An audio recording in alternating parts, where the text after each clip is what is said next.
Hi hello ఖచ్చితంగా video పూర్తిగా చూడండి.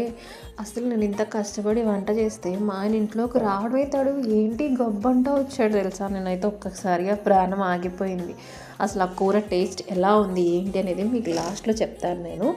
సో ఫస్ట్గా అయితే మనం దీనికి మసాలా తయారు చేసుకోవాలి. దానికోసం జీలకర్ర, ధనియాలు, మిరియాలు, యాలకులు, లవంగాలు, చెక్క, మిరియాలు, గసగసాలు ఇవన్నీ వేసి లైట్గా ఫ్రై చేసేసి తర్వాత ఏమో వాటిని మిక్సీ తిప్పుకోవాలి. ఆ మిక్సీ తిప్పుకునేటప్పుడు ఆనియన్, అల్లం, వెల్లుల్లి ఇవన్నీ వేసి పేస్ట్ చేసి పెట్టేసుకోండి. తర్వాత కడాయి తీసుకొని ఆయిల్ వేసుకొని దాంట్లో రొయ్యలు వేసేసి ఉప్పు, పసుపు వేసి ఫ్రై చేసేయాలి. ఫుల్ ఫ్రై కాదు, హాఫ్ ఫ్రై చేసేసి తర్వాత ఏమో అదే కడాయిలో మంచిగా మనం ముందుగానే మసాలా చేసుకున్నాం కదా, ఆ పేస్ట్ వేసేసేయండి.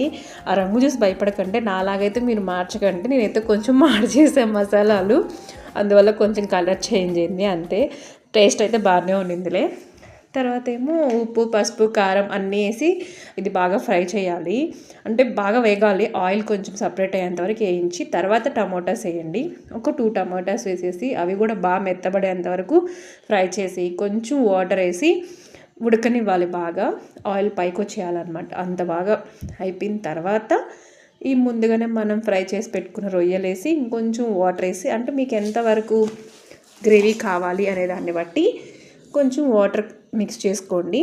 అలా వాటర్ మిక్స్ చేసేసుకోండి. దించే ముందర కొంచెం గరం మసాలా అండ్ కొత్తిమీర ఇవి కలిపి దించేసారంటే చాలా బాగుంటుంది. కొంచెం మాడిందే కానీ టేస్ట్ వైజ్ బాగుంది. ఖచ్చితంగా ట్రై చేయొచ్చు.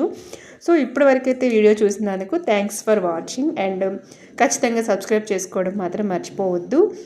ఇంకా మంచి వీడియోస్తో మేము ముందుకు వస్తాను. అంతవరకు tata, bye bye, see you. Please like and share.